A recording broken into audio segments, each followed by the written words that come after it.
Aerospace and Mechanical Engineering graduate students seminar series 2021. Today we are having Professor Tugrul Daim from Portland State University. Here is GSC leadership team for 2021. Roshan and Rodney are our co-chairs. Rajmohan, Tarun, Rachel, and I are taking care of publicity. And Anirban are our support team. And Farooq and Rodney are taking care of correspondence. Farooq is our faculty advisor and mentor. And we have weekly regular meetings on Fridays at 4 p.m. via Zoom. And if you want to join us, please contact Rodney Roshan. And we have an Engage web page that we encourage you to join our Engage platform. It will help us to get the support from OU. And we have a Facebook page which we advertise our events and seminar series there and any news about GSC. Also, we have established a YouTube channel which we archive our seminar series in there, so you can have access whenever you want to the speeches. And because we are inviting speakers from different places all around the world, so and all speakers are the big shots in there, so these are valuable. This is a valuable platform that you can have access all these presentations whenever you want. We are having upcoming events. Professor Kai from Aerospace and Mechanical Engineering, OU Health Services, will talk about aerosol instrument development and modeling. And Professor Shelia Rees will talk about video game theory as an academic discipline. And today we have Professor Tugrul Daim. He will talk about digital transformation, evaluating emergent technologies. Professor Daim leads a research group in Portland State University on technology evaluation and research applications. He has published over 200 refereed journal papers and more than 20 special issues, more than 20 books. And he has made more than 200 conference presentations. He is currently Editor-in-Chief in IEEE Transactions on Engineering Management. And prior to joining Portland State University, Professor Daim worked at Intel Corporation for over a decade in varying management roles, including the management of product and technology development. And during his tenure at Portland State University, he had worked very closely with Bonneville Power Administration to develop a research and technology management framework run by technology roadmaps. I'm from Iran. We have a technology foresight group in AME University of Technology. Professor Daim, I know Professor Daim since my master's studies. He's very famous in Iran. A lot of lecturers who are teaching technology foresight, long planning, strategic management, use Professor Daim's books and papers.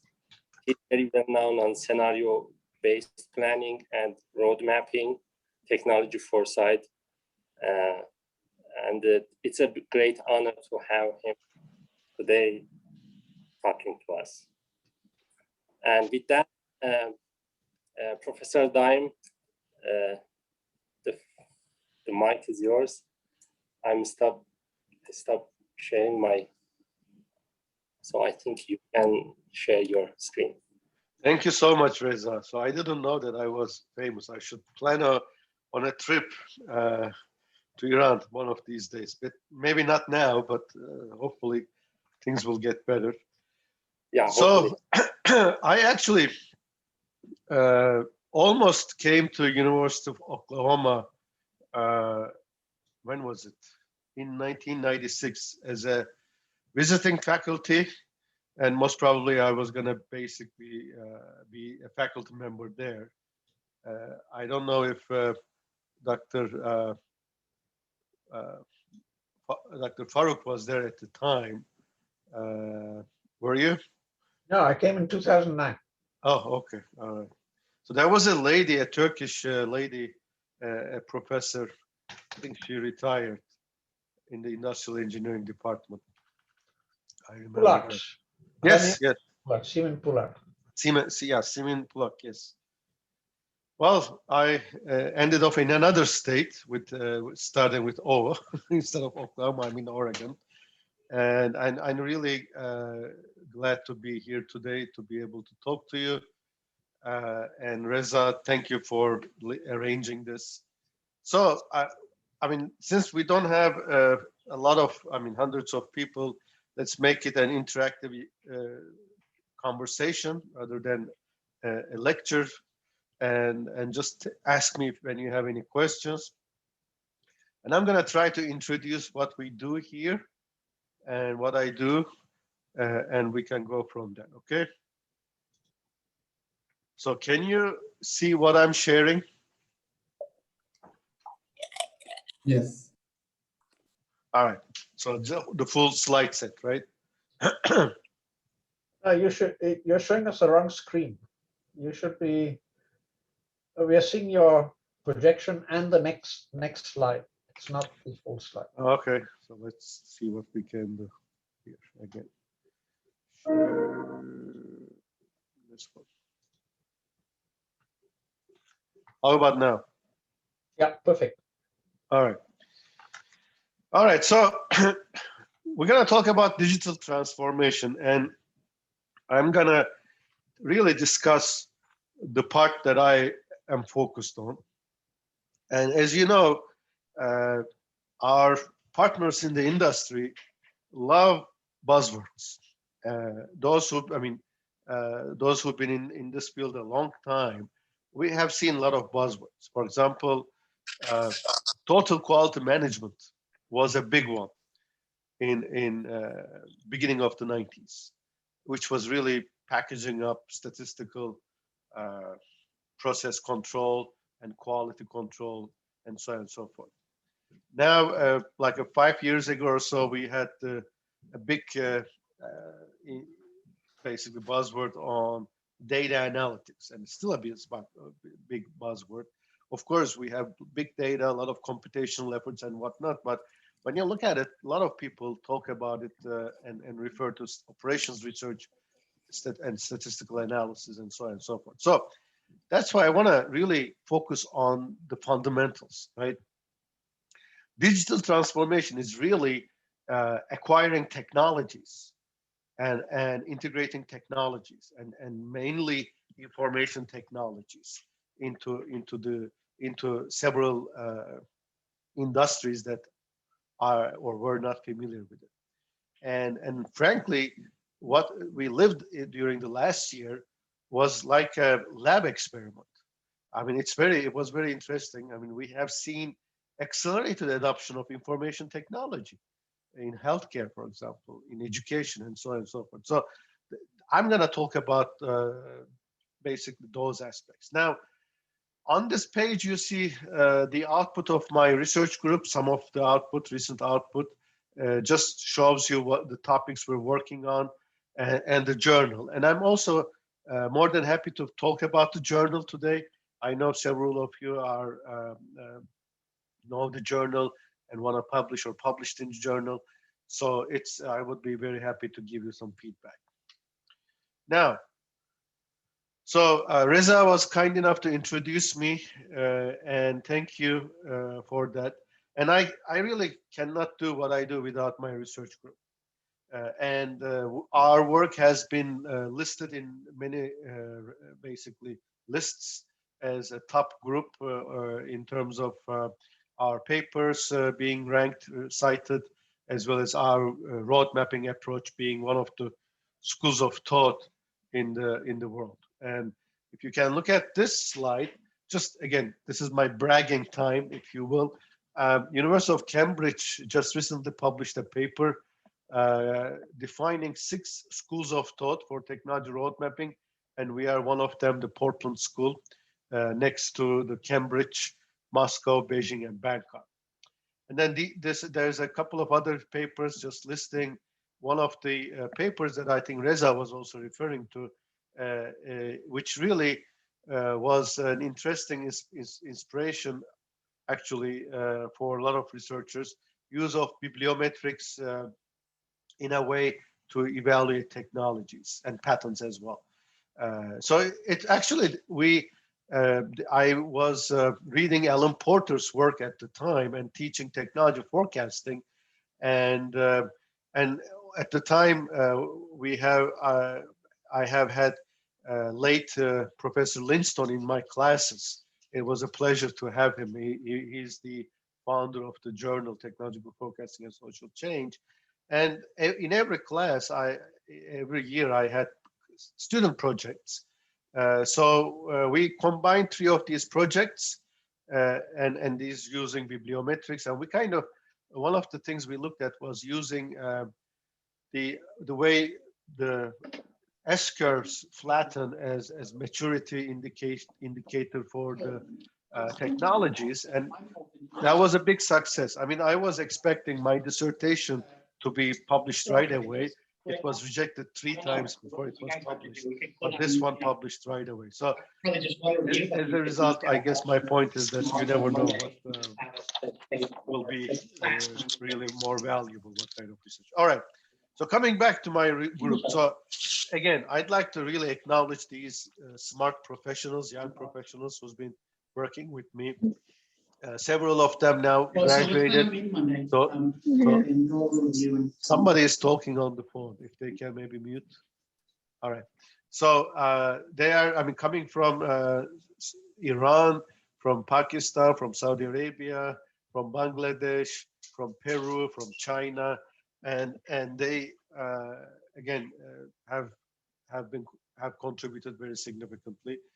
And these are the current students now. I have more than 15 currently, and they are my basically collaborators, if you will.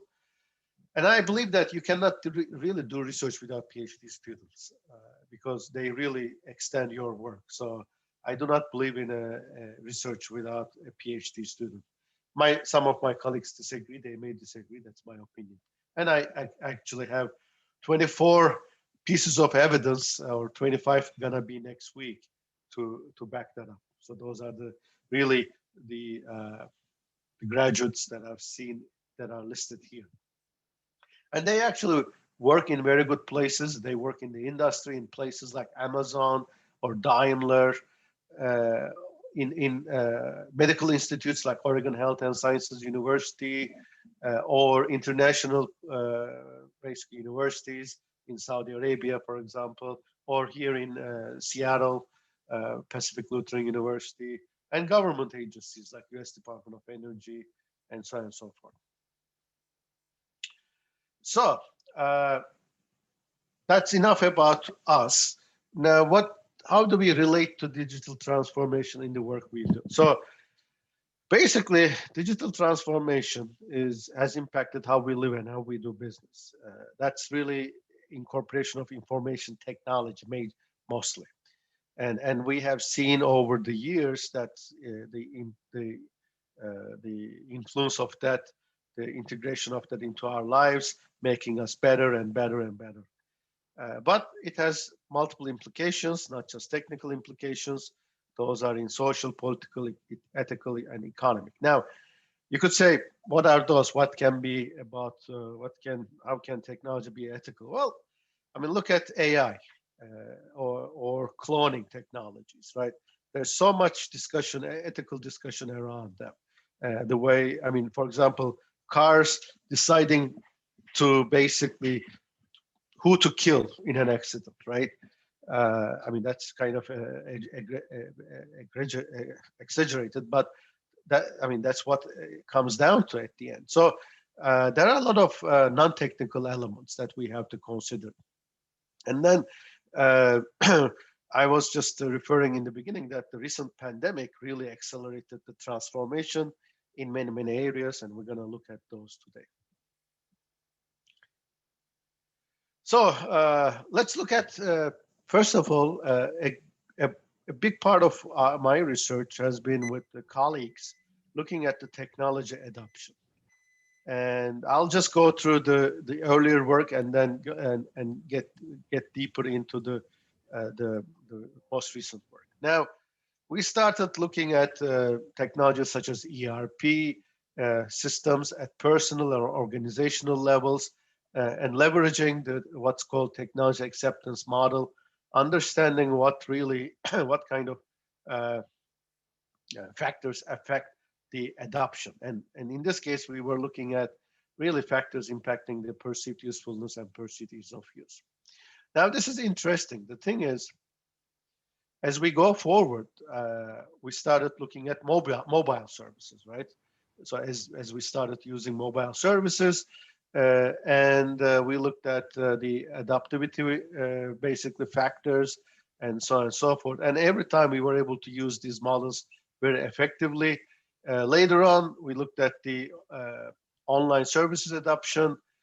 We basically developed the prototypes online for flight reservations, as well as diet software. The good thing about the research projects at that time, my research partner was in an MIS department. So he had students actually who were coding. So we had prototypes while people were responding to this software, to the survey, and that really was very effective. Now, going forward, we started looking at healthcare and really use of mobile devices in healthcare. Again, these were at the time for monitoring, and we used prototypes that we developed to really understand. Later on, we started expanding and looking at health information technology adoption here in the US, looking at using further methods and more advanced methods. Up until now, we were using multiple regression. We started using structural equation modeling, and were able to really identify several interesting findings.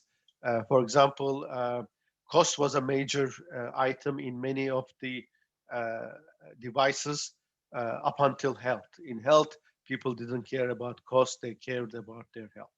Now, before I go into the research, the recent research, I just want to highlight something. So while we now do or cannot do without our phones, I mean, we cannot imagine a world without our phones. While I remember the times when we didn't have a phone and we had perfect lives, right? And I remember times when we didn't even have a phone at our home, but that's history now.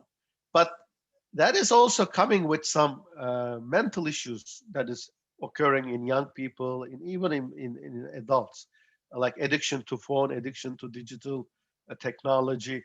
And those are the things, for example, that were never evaluated. So we're going to discuss in the next section how to evaluate those types of perspectives, because technology assessment cannot just be, like I said, focusing just on focusing on technical elements. There used to be an office in Washington, D.C. focusing on these elements. It was called Office of Technology Assessment, and that was reporting to the Congress, U.S. Congress. Unfortunately, Newt Gingrich, former, very, very former Speaker of the House, basically dissolved it because it was not helping them to promote like things like coal technology in their states, and really not evaluating the impacts of those. But we should have that at this level, because look at what happened. Look at what happened in the last 5 years, how social media was used to bring the country to the edge of the chaos. And foreign powers or domestic powers, whoever was using the information technology to create chaos. So it's not about technology, it's about what it does at the social, political, and other venues. So with that, let's get to the next topic. So one of the projects I'm going to talk about is about technology development. So we looked at industry, how industry standardizes technology, and this work was done by one of my former students, Dr. Ramin Neshati. He was working at Intel at the time, and what it is companies are at their throats in the courtrooms for litigation regarding patents and IP and so on and so forth. The reason for that most of the time is because they work together on standards. And as a result, like these standards are like USB or Wi-Fi, Bluetooth. So these are all standards that companies come together and develop together so that they reduce cost and they reduce risk, right? But while doing that, they share their IP. And then sometimes knowingly, but sometimes unknowingly, this IP leaks into other products. So then this courtroom battle starts, right?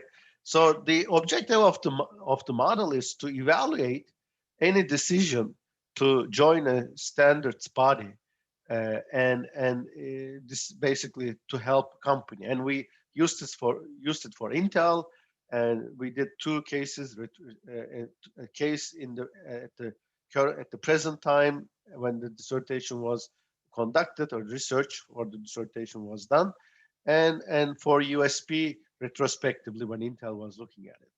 And in each case, it was for Intel's basically decision to join and drive the decision. Now, let me pause here for a second. So in the beginning of the talk, I talked about really adoption models using survey data, where we basically did first qualitative studies and then quantitative studies and then run a multivariate analysis. Now this one, these models that I'm talking about now, and we'll give a few more examples, are hierarchical decision models. They basically are based on expert judgment quantification.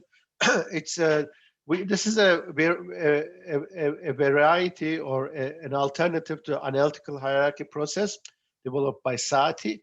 This one is developed by Kokaglu, who is my advisor, who was my advisor when I was doing my PhD about a long time ago. And I can't believe, I mean, the time passed so quickly, by the way. And what we do here is we actually form expert panels. And in this case, we had about 5 expert panels, and panels kind of grouped into 3 for like validating, quantifying, and assessing the technology. When we say quantification, we use pairwise comparisons, and that means like the expert is comparing 2 elements at a time and distributing 100 points. And then through a software or an R code, we look at several orientations, calculate the weights using several orientations, and then calculate the standard deviation, which gives us the inconsistency value. Anyway, so and then in this next example, we looked at health technology and wearable technology, and we work with Oregon Health and Sciences University in this time, and again, one of my former students, Dr. Hogabaum, worked on this, and we really looked at devices that the patients were using after a spine surgery, right? Or were supposed to use, because the idea was after the spine surgery, they had to come back for visits, but during the recovery, it was difficult for them So the idea was to replace these visits with these wearable technologies. So the idea to basically our task was to evaluate the potential adoption of these devices. So we were basically given devices that already went through filtering, technical filtering, and we were going to look at the adoption potential using another hierarchical decision model, as you can see, and we basically did that. As you can see, patient perspective, of course, is more important in this case. Yeah. Next one. This actually happened last year. So we were collecting data. We started collecting data around January through really March timeframe. Right beginning of the COVID crisis, and we looked at the use of teleconsultation by senior population, and in this case, we really combined the two approaches I've shown you. So we adopted elements of the acceptance models into the hierarchical decision model, and we focused on barriers and elements of barriers, and then the strategies and regulations which would help overcome the barriers as a result, which would then impact the adoption elements, right? So we worked with different expert panels and identified that really financial elements is the most important. Financial barriers are the most important element, as well as some of the regulations, right? And right after this, when the government and both state government and the federal government put their investments into enabling information technology during the COVID crisis, and also put in regulations so that doctors can work across the borders in different states, we all of a sudden were able to now have physician visits online. So that was interesting. That was, I think, a good validation of the results that we identified.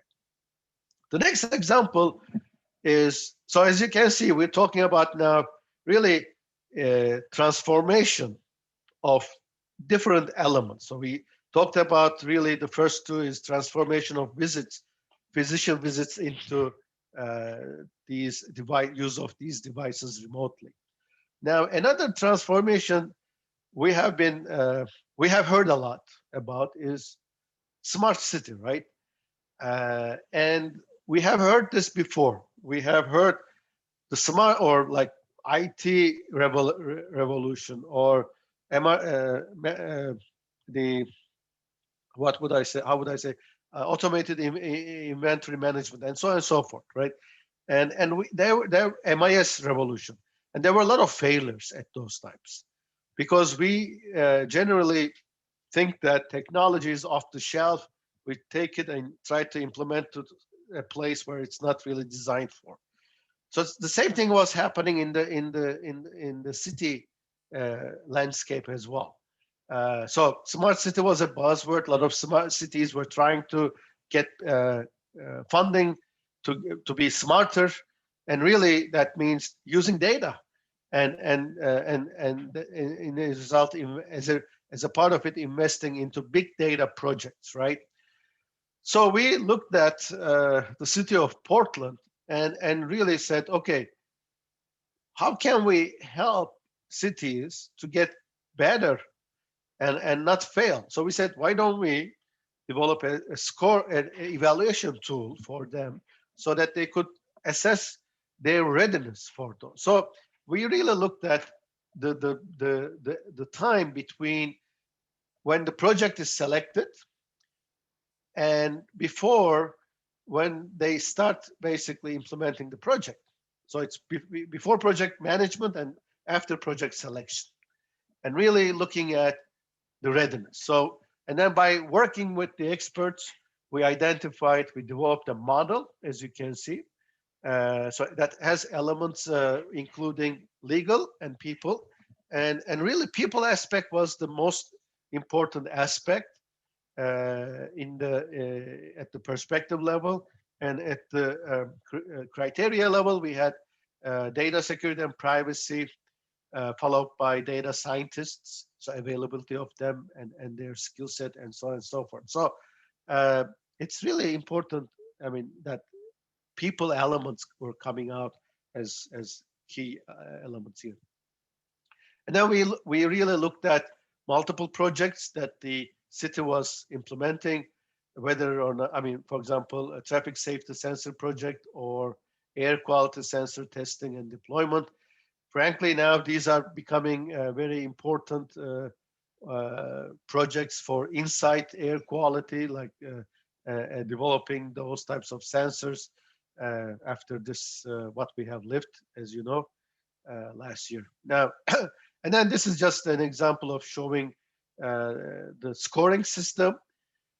And what we do with this is really, I mean, the ideal score is 100, and this tells us that there is almost 47 to 41%, if you will, in layman's terms, that there's improvement possibility. And by looking at where the project is weak, we identify those and tell them what to do. So, I mean, by just looking at this is one improvement simulation. They can improve the score from 53 to 67%.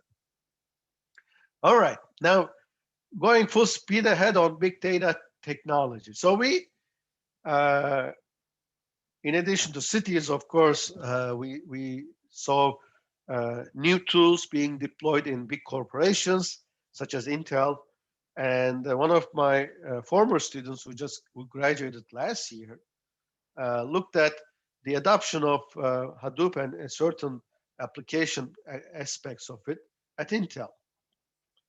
And what he did was, we actually used this time a field study approach. We first had qualitative aspects where we had interviews and focus groups to really nail down on the factors that is impacting, and finalized our model, and then did a basic field study, a survey analysis, and used structural equation modeling to really develop this model and come up with these relationships. And one of the important really aspects was training coming out very strong. So, and that's really that's something we knew, or we knew from other technologies, and that was a good validation here in this case too.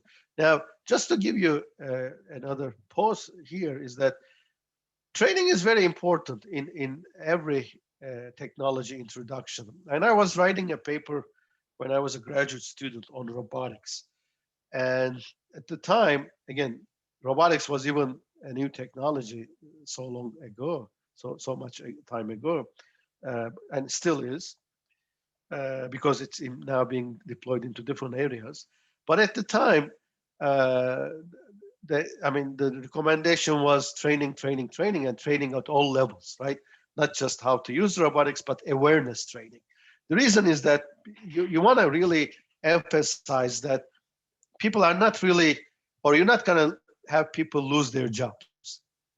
And they really, what we're going to have is at the end of the day, people having new skills. Now, this can be also open for debate, and we'll talk about that in a minute. But this was a situation in Switzerland, I believe, a long time ago.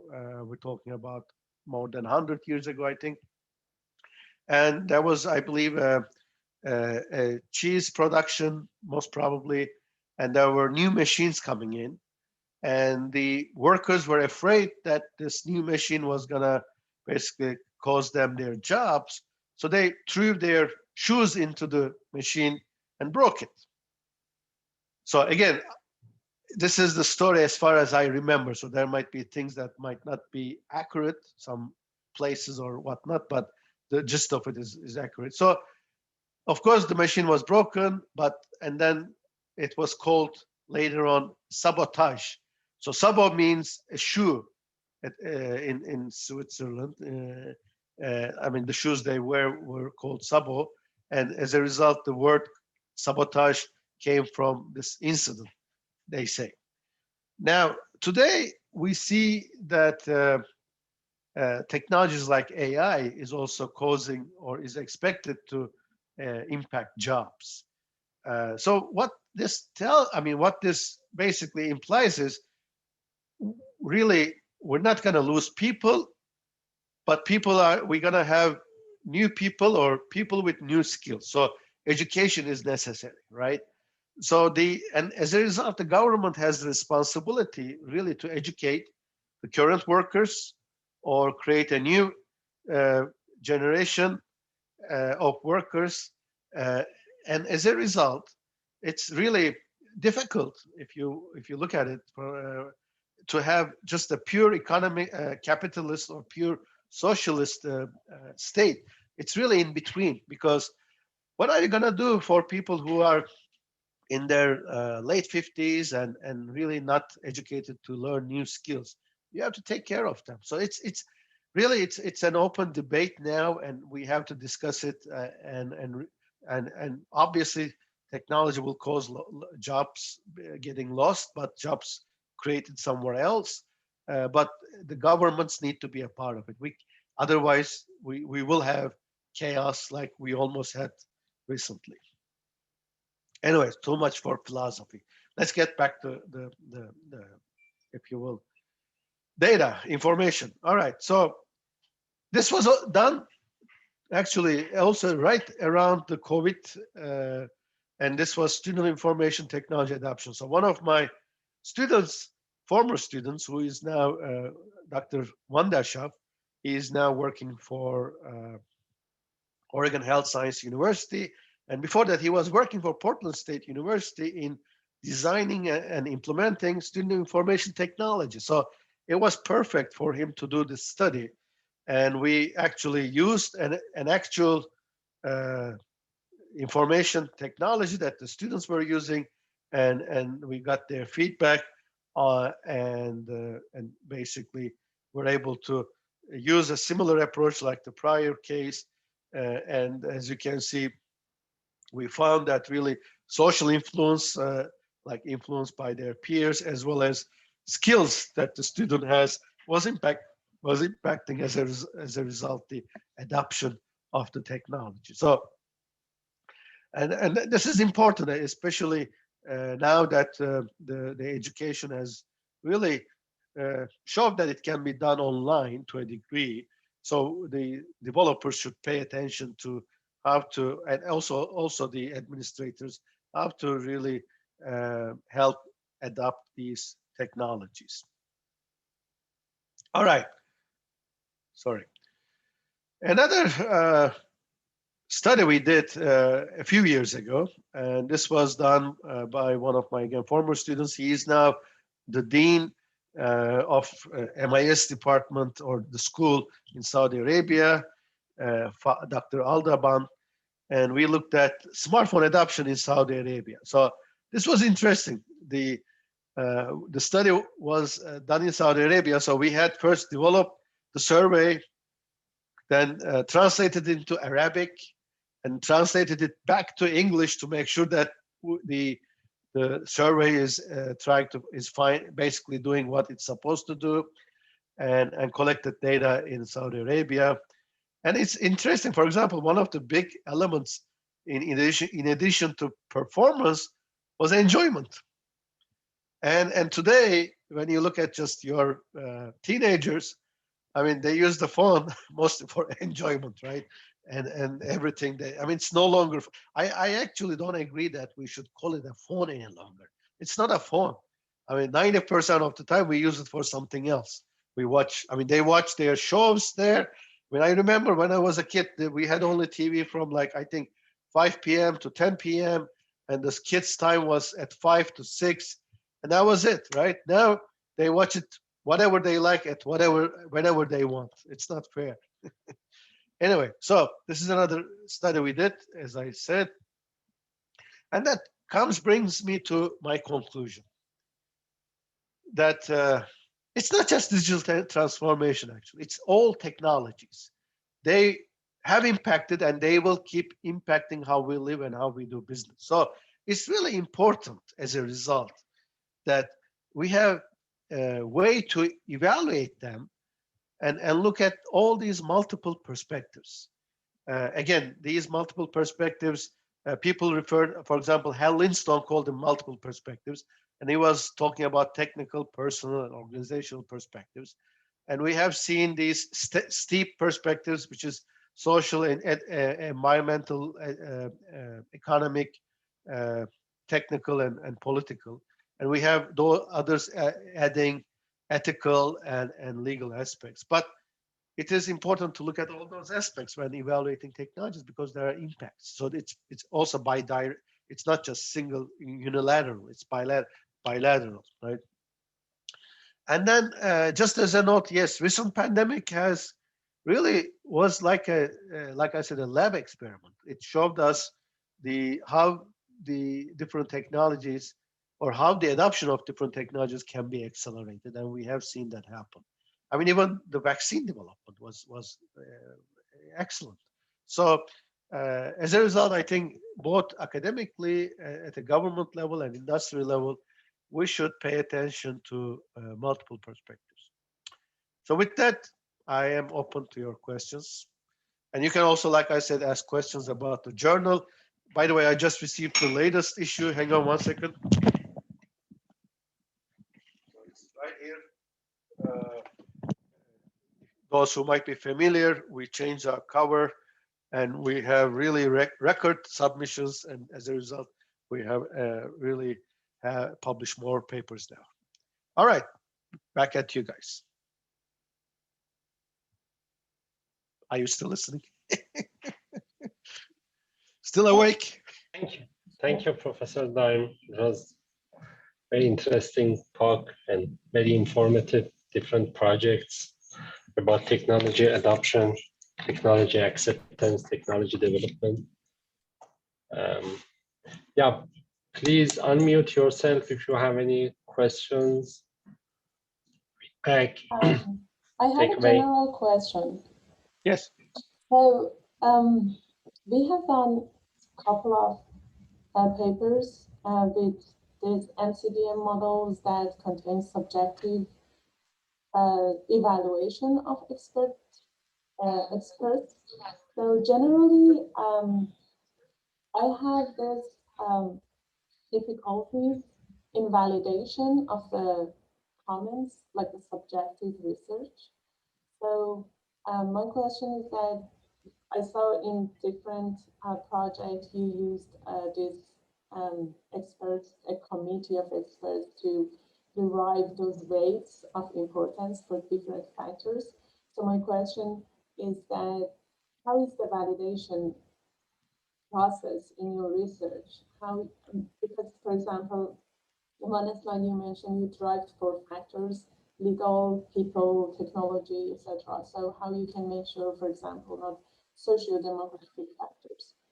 So generally, the validation process in your research, how is that? What are the recommendations you can give us that we can use in our research?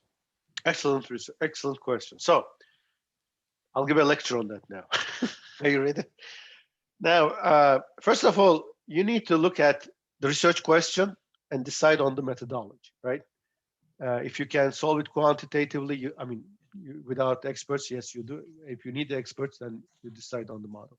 And generally, when we're dealing with emerging technologies, when there's no data available, it's difficult to go for just straightforward quantitative analysis.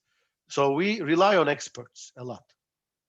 And then when you look at, for example, when you work with people who are developing the technology or who are the program officers of, let's say, NSF, who are evaluating research centers. For example, we had a project funded by NSF, which we evaluated NSF research centers.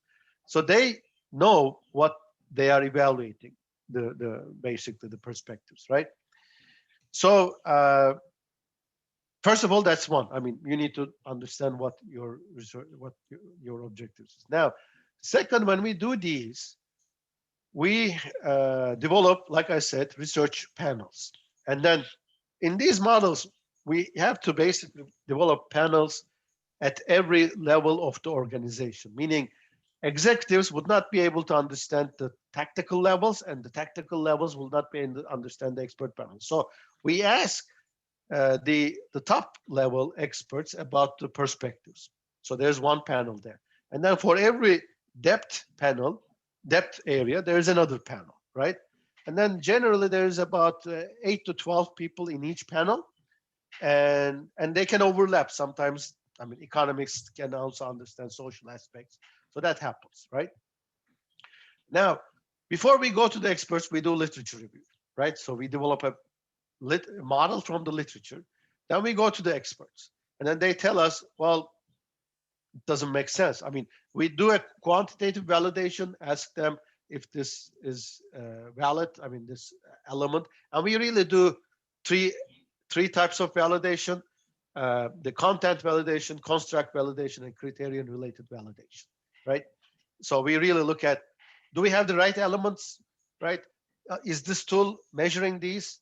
And finally, when we're done, do the results make sense, okay?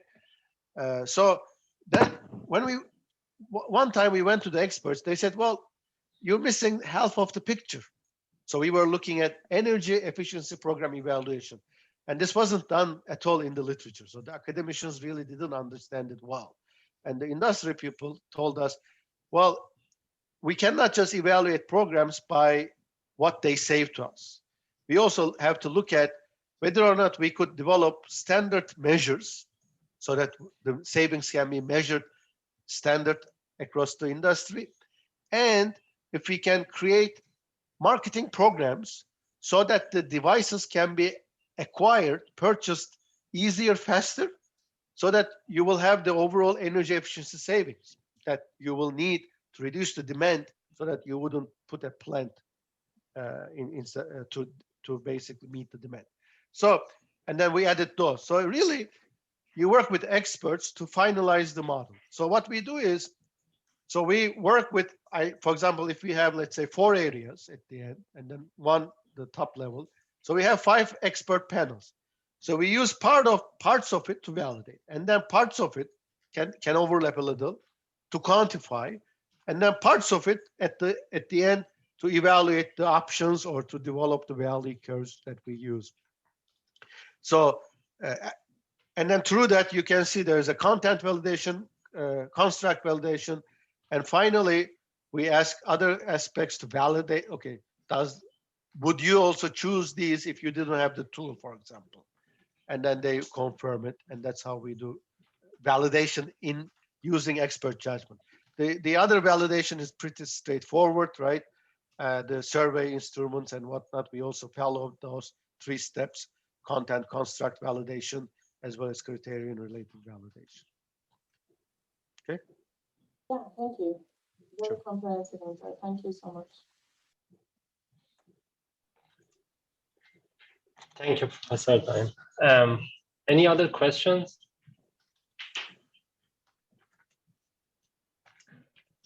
Any questions about the journal? Anybody has a paper ready, working on it?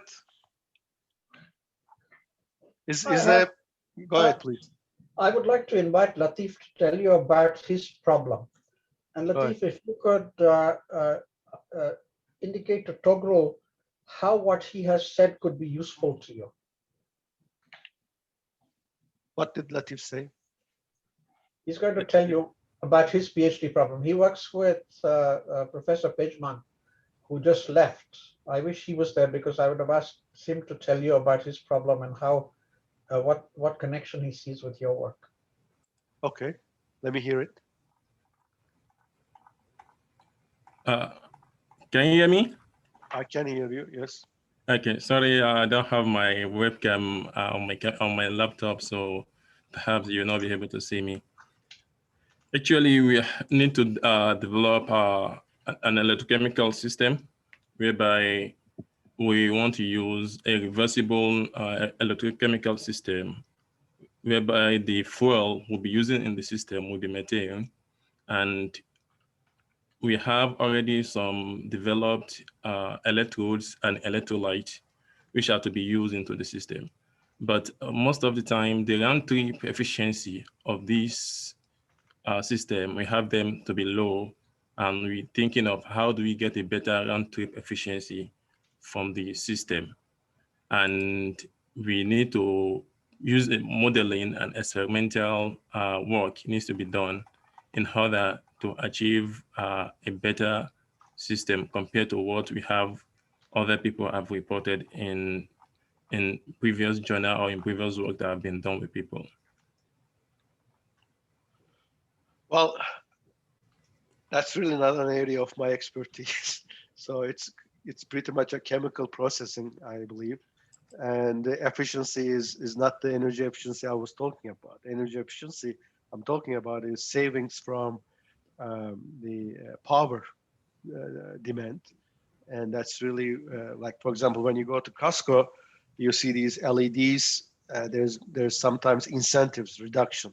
So those are energy efficiency programs designed to help the adoption of LED bulbs so that the demand can be reduced. So in that way, the utilities or the power companies don't have to build new plants. That's the energy efficiency I'm talking about. So your efficiency is a chemical engineering. Although I am a mechanical engineer, my PhD is in engineering management. So that area is, I wouldn't want to talk about something that I have no idea about. I'm sorry. If I understood it correctly. So you're asking me for literature on some chemical process efficiency. Right? You haven't asked him the right thing, Latif. You're trying to get him to solve your problem. I want you to tell him what your problem is in the big picture and see how he can help you in the big picture sense to help you frame your problem. Okay. Actually, we need to make a development of new. Can you hear me? I can hear you. Okay. The goal is actually to conduct a comprehensive R&D program to demonstrate the suitability and future advancement and integration of the reversible maintained electrochemical reactor as an efficient energy storage system, whereby with fossil fuel power plants. That's the goal, the general goal of what is needed to be done. You need to do an R&D program to demonstrate the suitability and the future advancement, because we need to for an integrated reversible electrochemical system. Mm-hmm. Yeah. So do you have funding for it? Yes. Okay. I mean, my first suggestion would be to look at places like EPRI or DOE that seeks funding or that gives funding, that seeks proposals for demonstration projects. So you need to demonstrate this idea, and there's a lot of government agencies who are funding this type of work. And I mean, that would be the first step. And you basically need to build a prototype to demonstrate the process. And then you need funding for that. And the DOE also has small business funding that is targeted at commercialization of this technology. Yeah, actually, it's actually a funded project. It is actually a funded project. Okay, but is it funded to develop or is it funded to commercialize? It is, I think it will be in stages. The first one is for the development, and actually the broader view will be to commercialize in later on in the later view. What the DOE is expecting is to commercialize in the long run. Okay, so then what is the problem? So you know how to do it, right? Yes, it's actually the definition. That's why he's asking me to share with you if he can suggest an idea in the definition of the system, of the problem definition, to get a clearer view on how to move about it. Let me back off. We are going in the wrong direction. Okay.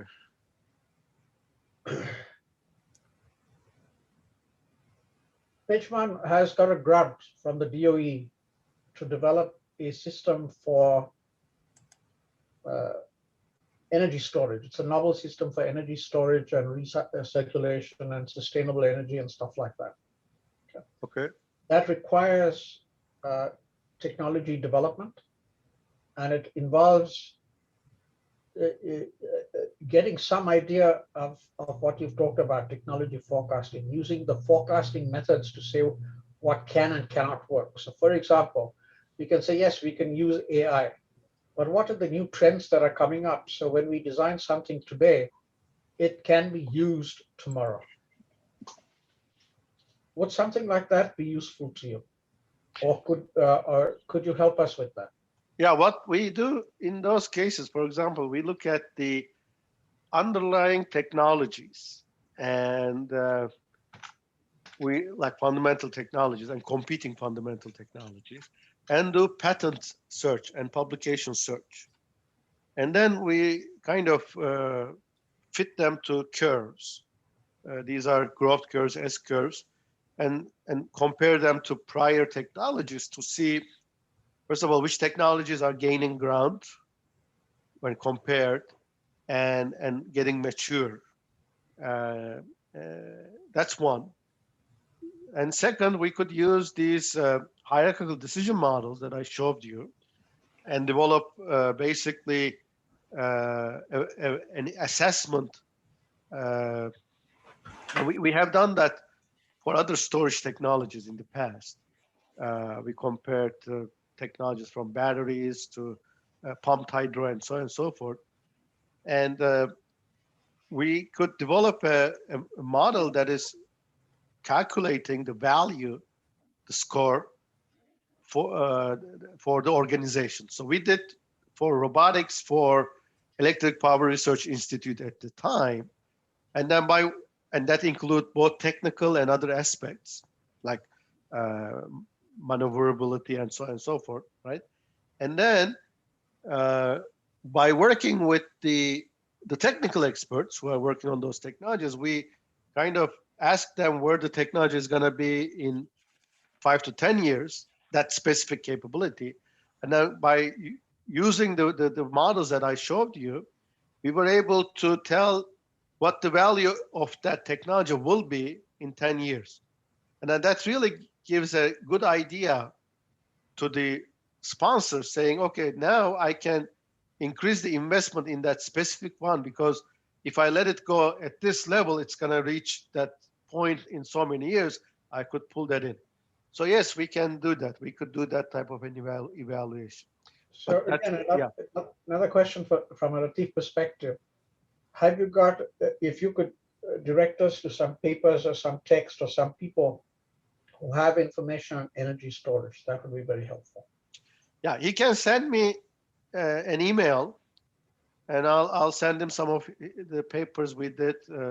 What we did was we were actually funded by the DOE almost 10 years ago. This was during when we had the, right after the crisis, 2008 crisis, there was a stimulus package by the Obama administration, and there was $50 billion into the energy area. And there was a big, really interest in storage technology. So we do the technology landscape analysis of storage technologies at the time. Yeah, so contact me. I'll give you some information. Okay, thank you very much. Sure. Arisa, back to you. Then I can go further later on. I have a question about some horizontal technologies like blockchain and how they can affect energy industries. If there are some technology adoption, technology acceptance studies that you have done on that on this area, We recently looked at the use of blockchain in healthcare and really evaluating, if you will, the readiness of an organization, of a medical institute, and in many times training is coming out as number one, of course, but energy sector is a bit interesting. It's pretty regulated, as you know. I mean, I'm talking about power, electricity power, right? Yeah. And there's a lot of, and then when they're regulated and there's non-profit agencies like BPA, it's really difficult for them to justify any technology acquisition. So the government needs to interfere. And from what I hear, that there is a really more than, I think, 50 billions this time coming into the energy with this new stimulus funding. And there's of course a very, very high interest in government on cyber security. So there's a lot of money there as well. And use of blockchain to really enable cyber security. So that's, I think, all I know at this time. And we're going to see a lot of funding by the government in that area. So probably we'll see a lot of papers published in that area. Yeah, exactly. I mean, the papers now are, I mean, the interest areas are now AI, robotics, blockchain, and really technology in all different areas. It's coming from everywhere. When we look at where the papers were coming 30 years ago, it was like Germany, Japan, and US. Now it's all over the world. First of all, about 20 years ago, Asia became really dominant. China, Taiwan, and now I see a big push from Iran. And I see that in my journal, in other journals, and very, very good, very, very good work. I mean, I was in a conference in Finland 8-9 years ago, I think, or about 10 years ago. There was 120 people, 80 people were from Iran.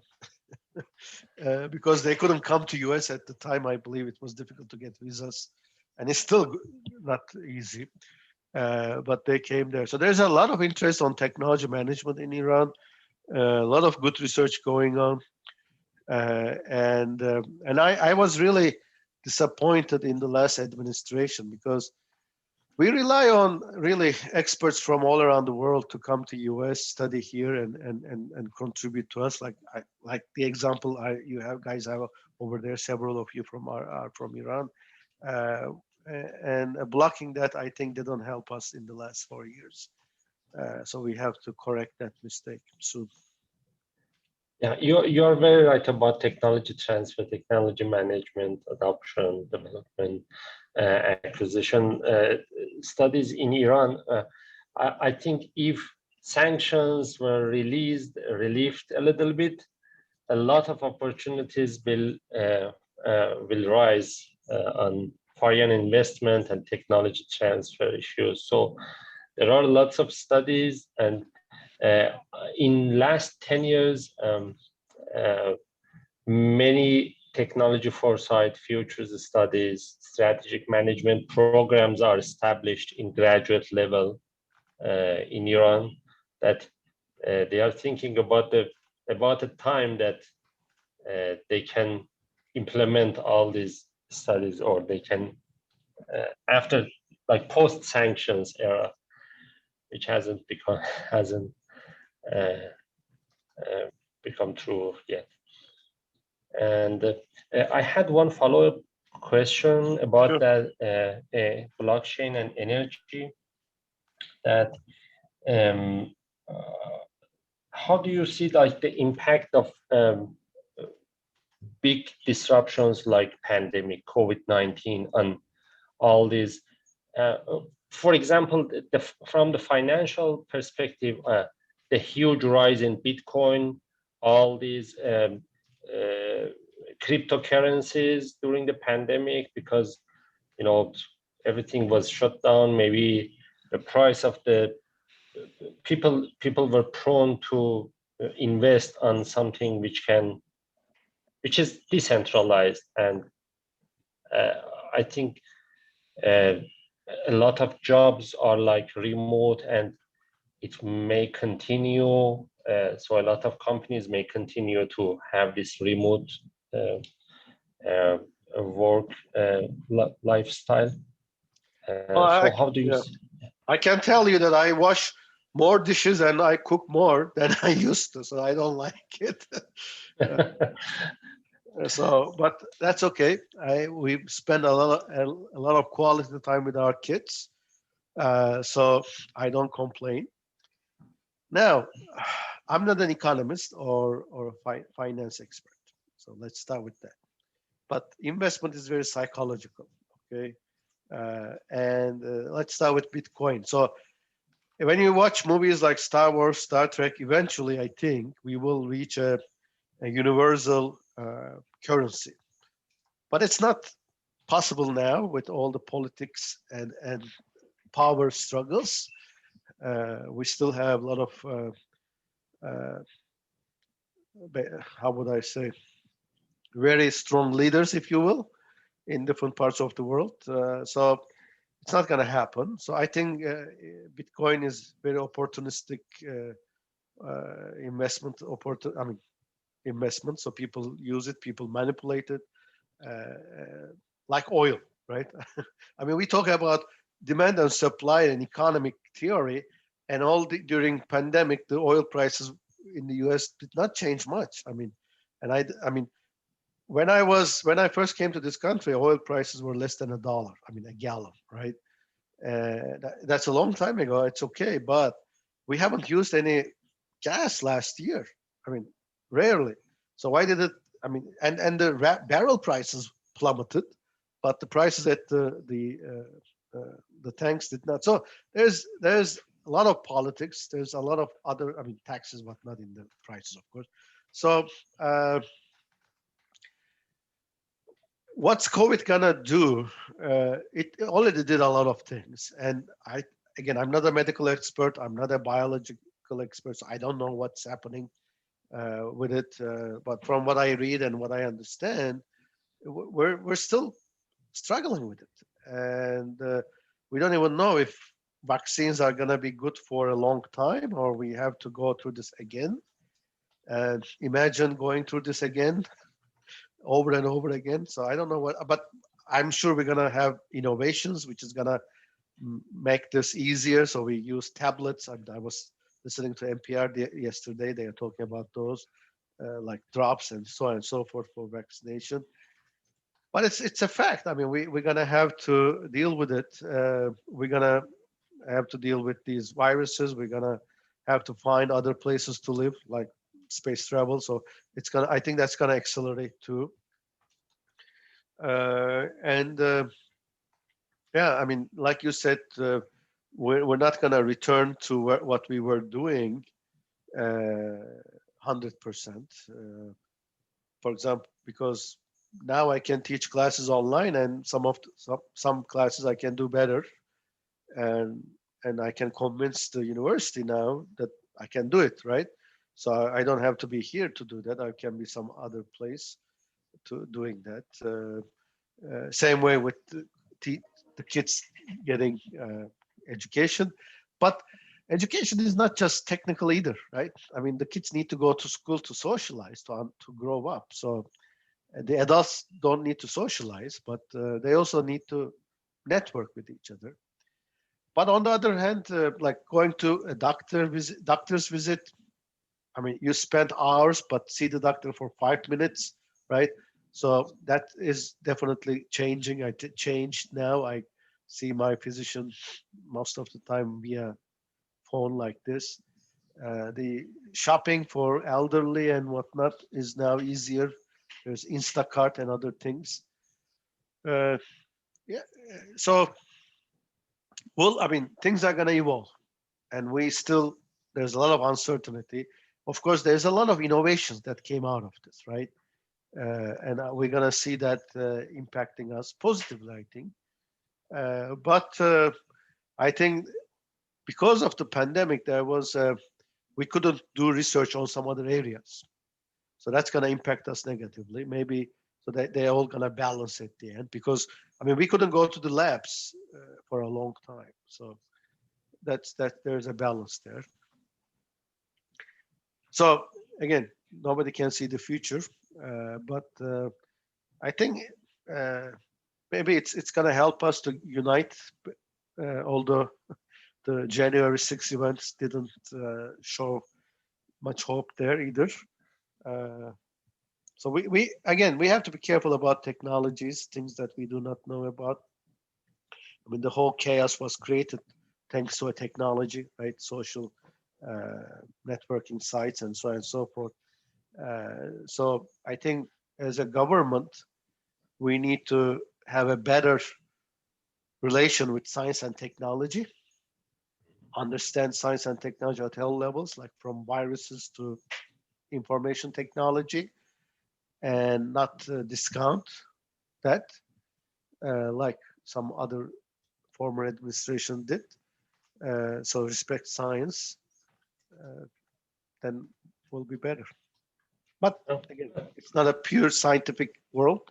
Yeah. There are people, there are politics, and there are areas where we cannot control, places where some strong leaders, if you will, are in. Hopefully in 2021 we'll have more openings and getting back to the normal life. So any other attendance questions? Emmanuel, Rachel, Roshan? I think ask for closing statements. What's the value that they got out of this talk? It's a very interesting talk. And how do they see value from what Tugrul has presented in their own work, in their own careers? Many of them want to be professors. Some of them want to be people in industry. So what is the impact? What are they taking away from Tugrul's talk? Because his talk is very interesting to both people going into academia and to industry. Good question. All right. Go ahead, call people. Who would like to start? Emma, yes. Roshan, what's your takeaway?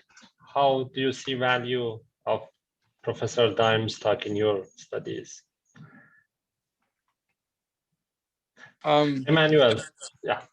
Sorry, yeah, I mean, go ahead, Roshan.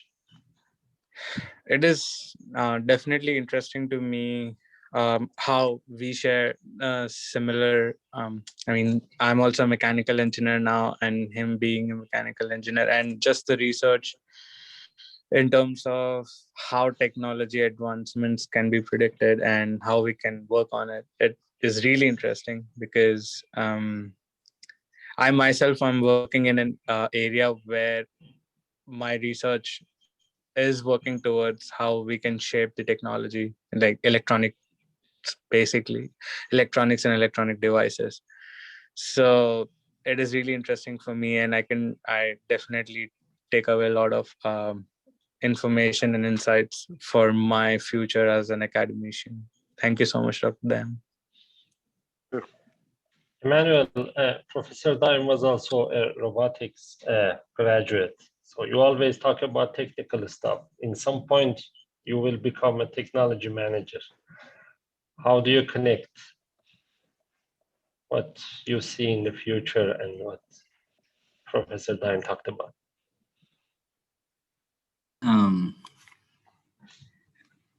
I have to say, I'm sorry for getting on late. I was in class, but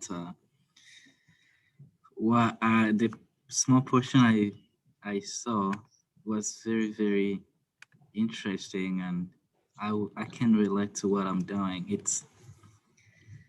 We are driven by technology, and it's just one piece of technology we need to make the world a better place. Like the smart city you mentioned, I would say was one of my objective during my master's, and I see that more clear each and every day. And to sum up, it's very inspiring, and thank you for speaking to us. Well, I think one of the major messages should be that technology is not technical. That's right. So you need to think through multiple perspectives to basically implement a technology, right? Think through personal perspective, think through organizational perspective, and then that can be basically expanded further. The technology itself, you cannot just take it and use it. You need to think of the whole system, and system is not just technical. There's all levels, right? From people to organizational culture, which is not visible, right? So one of the, for example, it might be controversial example, but still one of the major innovations in battle technology was done by the Germans in the Second World War. And that's called Blitzkrieg, right? And and before that, every army, including US Army, were using tanks with infantry, right? Tanks moving with the infantry. So Germans removed the infantry and the tanks between each other and created these panzer divisions. So the panzers would just move at their own speed and they would just invade like crazy. So that is basically looking at a technology, not just from a technical perspective, but from an organizational perspective as well. So that organizing them in a basically a division, right? And there are a lot of current day examples, but I think the most important thing is about technology is it's not just technical. And you spend more time on non-technical elements to make a technology project successful. So that would be from an industrial, I mean, if you're going into the industry. From an academic perspective, your students are the most important assets you have. Your PhD students, and you become a professor through them. They will help you if you help them. And that's very important. I've seen a lot of colleagues who have become very successful. I see a lot of colleagues who have failed miserably because they didn't see that the detail there. It's very important. I think your PhD students are important. And frankly, you need to, you cannot do this in a lab, become a professor. You need to network with the world, with your colleagues all around the world. Go to, conferences, for example. There was a big impact on conferences, COVID, right? We couldn't go. We don't really go to conferences just to present a paper. We go to the conferences to talk to our colleagues, to network, because you're there. You're not at home anymore. You don't have to rush to the dinner. You're there. You can talk until midnight. You build a lot of things there. I done that. Plans for books, research, and so on and so forth. So, and that's today I collaborate with people all around the world. I have students from all around the world. It's wonderful. I learn a lot, but that helps me too. So I think it's important to look at these aspects as a professor. You need to just focus on how you can grow, how you can help others grow. Those are your PhD students, and work with your colleagues. We have a non-GSC attendance today. Today's talk was very interesting. We have Hamid Reza, Nafise, Hafiz, which are not members of GSC. Hamid Reza, would you like to share your takeaways? Hello, everybody. Thank you so much for your presentation. It was very nice presentation. Actually, my concern, I'm interested in industry, and I was working in automobile industry for years in one of the biggest car manufacturing in the Middle East, in Iran. And I was reading the article that the artificial intelligence will go and capture the white-collar jobs in the future, in the near future, in the automobile industry. And you were talking about the responsibility of the government to provide the education for the people. And I have this question and concern that, for example, for someone who is very interested in this industry, which kind of skills that we need to learn, because at the moment the robots do the repetitive task in the process of the manufacturing, but in the future I think they're going to make a decision and they capture the white collars job. So and also you mentioned something about this responsibility by the government. I would like to talk about this subject, and I really appreciate for your presentation and for your time. Thank you. Sure. Well, like I said, nobody can see the future, right? However, I mean, that was the case for blue collar workers 25 years ago. And we are seeing that that's happening. And then we need to basically educate the blue, we had to, or we needed to, and we didn't at times. As a result, we had, again, I don't have evidence correlating all these things. I'm just talking at a high level, right? As a result, we have crises in different states in the country, the people losing their jobs and having all kinds of drug problems and so on and so forth, right?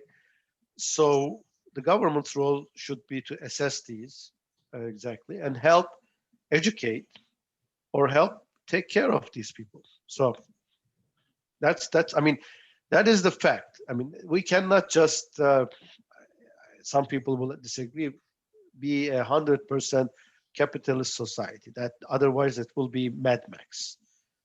So we need to just understand where government should intervene and how. Otherwise, again, this country, I mean, we will not be successful.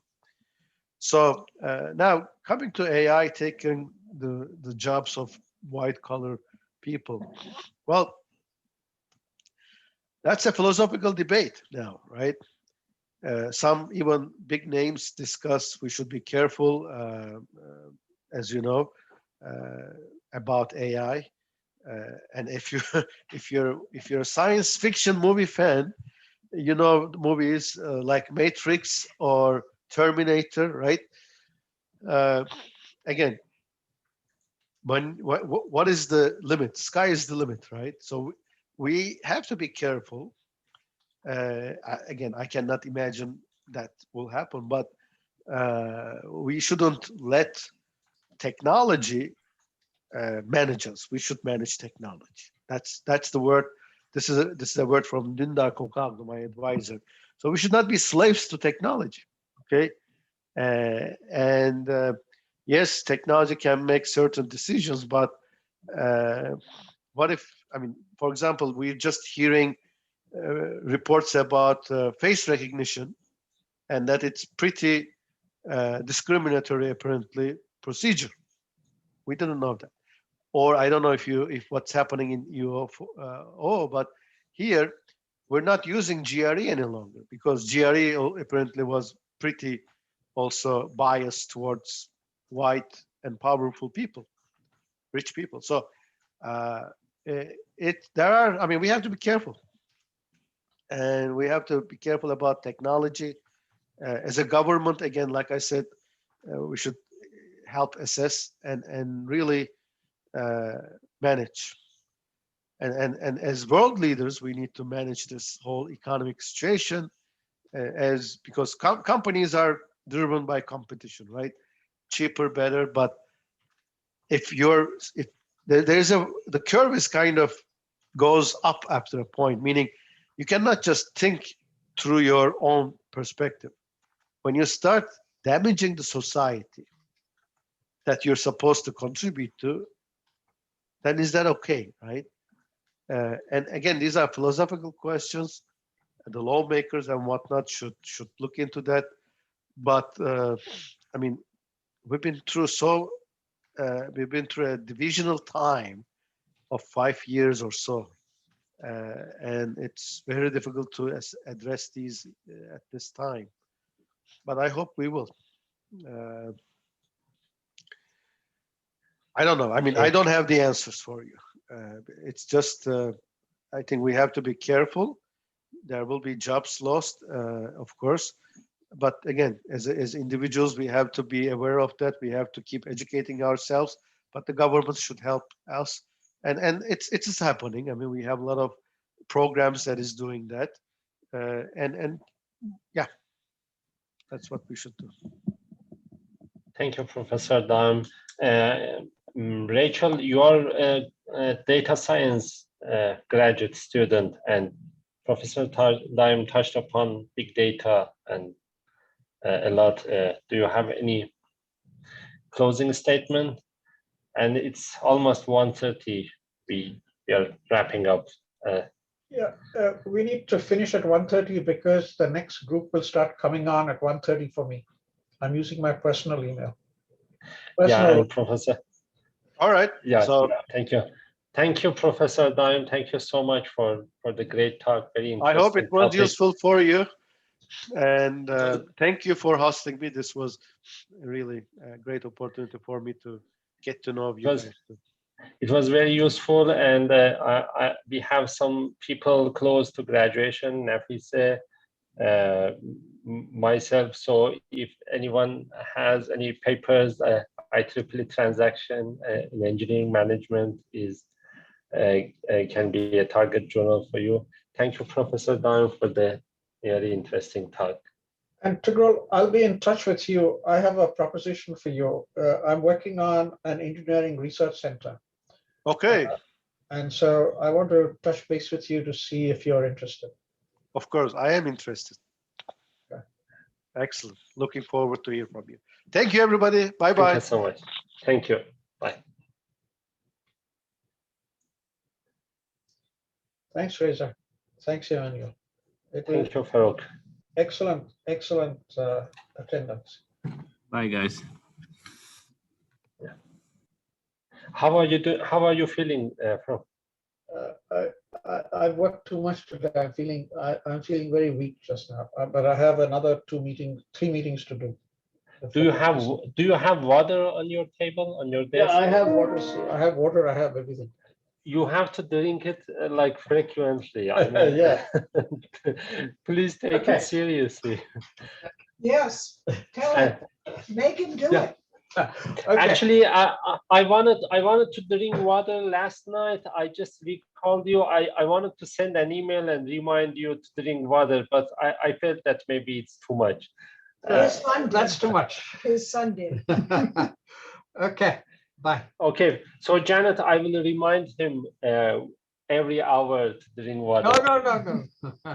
Actually, there is an app. There is an app for cell phones that reminds you every hour to drink water for hydrate your body. What's it called?